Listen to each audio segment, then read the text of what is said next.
लीजिए, मैं अब आ गई हूँ शॉर्ट वीडियो की तरफ, यानी कि दूसरी फुल वीडियो बना चुकी हूँ।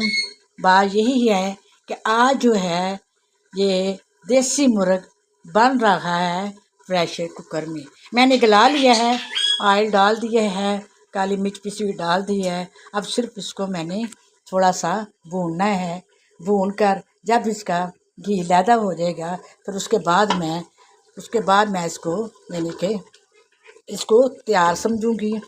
हरी मिर्चें भी डाल दी हुई हैं, ऑयल भी डाल दिया हुआ है, और एंड पे जब ये तैयार हो जाएगा फिर कटा हुआ हरा धनिया, गरम मसाला पिसा हुआ, और काली मिर्च मज़ीद ज़रूर पड़ेगी वो, और पिसा हुआ ज़ीरा, और ये तैयार होगा आज टोटल यानी कि कंप्लीट चल रहा है काली मिर्च वाला देसी मुर्ग।